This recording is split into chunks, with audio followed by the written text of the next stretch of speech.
नमस्कार मित्रांनो.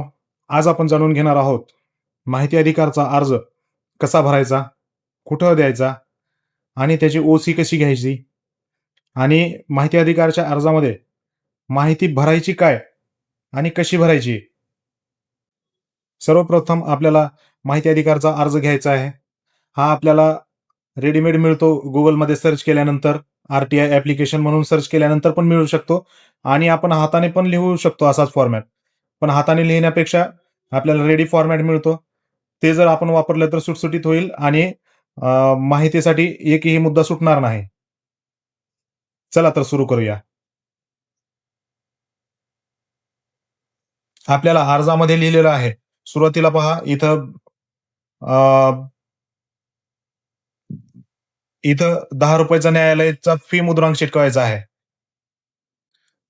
पण हे चिटकवण्या अगोदर तुम्ही पूर्ण फॉर्म भरून घ्यायला पाहिजे. आता होऊ शकतं एखाद्या वेळेस आपल्या हातून चूक होईल आणि आपलं तिकीट वाया जाईल.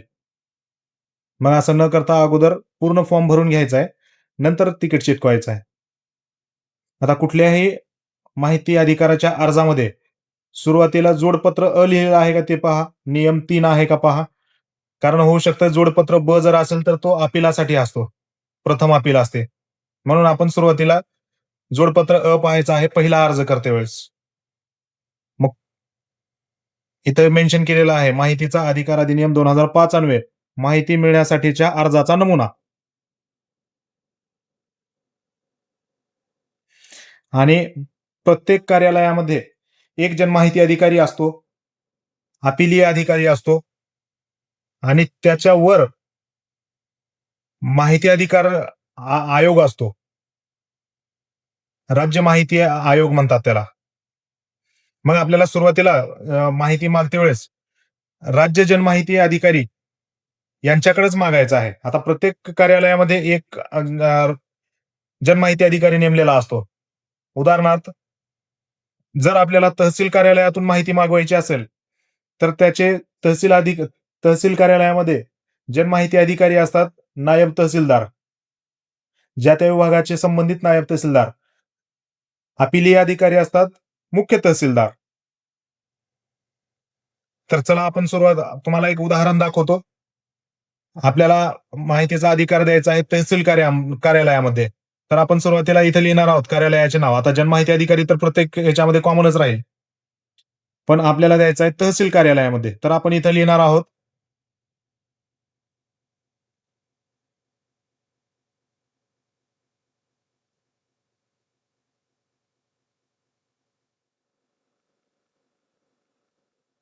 अशा प्रकारचं कार्यालयाचं नाव टाकायचं आहे.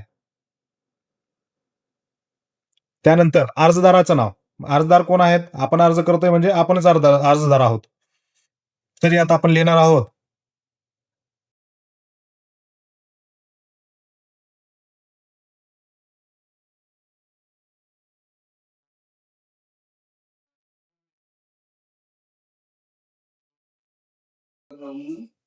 हा झाला अर्जदाराचं नाव. आता अर्जदाराचा पूर्ण पत्ता लिहायचा आहे. अशा प्रकारे पूर्ण पत्ता टाकायचा आहे आणि आता आपल्याला जी माहिती पाहिजे त्याची एकदम शॉर्टमध्ये विषय लिहायचा आहे अगोदर. आता माहितीचा विषय हा आपल्याला घ्यायचा आहे शिधाधारकांची म्हणजे राशनधारक जे आहेत, पी-एच-एच राशन कार्डमध्ये जे मोडतात, जे नागरिक राशन उचलतात, त्यांची संख्या पाहिजे आपल्याला. एकदम शॉर्टमध्ये आपण विषय टाकलेला आहे.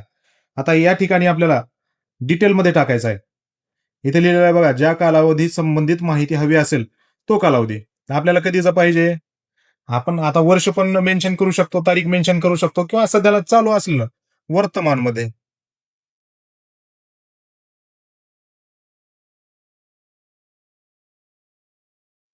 वर्तमानमधील.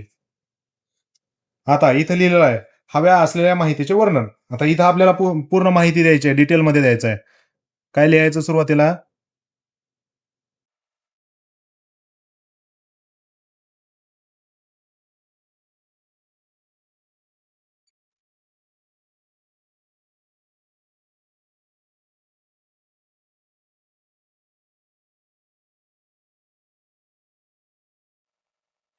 आता हा झाला आपला पूर्ण विषय आणि वर्णन.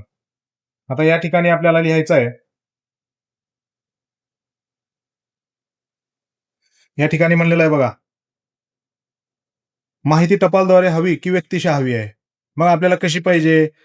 टपालद्वारे जर म्हणलं तर मग टपालचा वेगळा खर्च, तिकीट जोडावं लागेल आणि तो खर्च वेगळा राहील. मग ते कुठाने करण्यापेक्षा आपल्याला इथं लिहायचं आहे व्यक्तिशः. आता व्यक्तिशः माहिती देण्यात यावी म्हणजे काय? आपल्याला माहिती तयार झाल्यानंतर कॉल येईल, त्यावेळेस आपण जायचं आहे आणि माहिती कलेक्ट करायची आहे. त्यानंतर माहिती टपालद्वारे हवी असल्यास मग हे आपल्याला नको आहे. मग आता इथं एक ट्विस्ट आहे. जर तुमचं नाव दारिद्र्य रेषेखालील यादीमध्ये असेल, तर त्याचा झेरॉक्स जोडायचा आहे. म्हणजे ₹10 तिकीट जो आपण उल्लेख केला होता, तो माफ होईल. किंवा जर आपण दारिद्र्य रेषेखालील नसाल, तर ₹10 तिकीट जोडायचं आहे. इथं जर दारिद्र्य रेषेखालील असाल तर आहे लिहायचं आहे किंवा नाही लिहायचं आहे, नसाल तर. तर आपण लिहूया नाही. हे नाही लिहिल्यानंतर ठिकाण सध्याचं कुठलं आहे आणि दिनांक, दिनांक जो काही आहे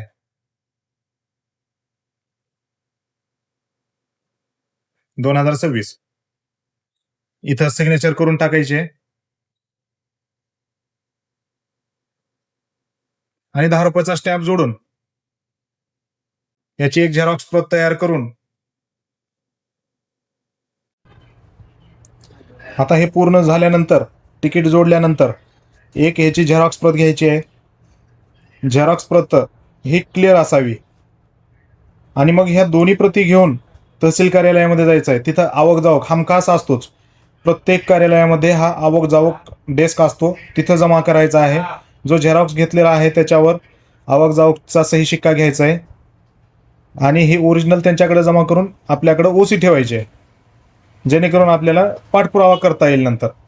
त्याला 30 दिवसाचा कालावधी असतो.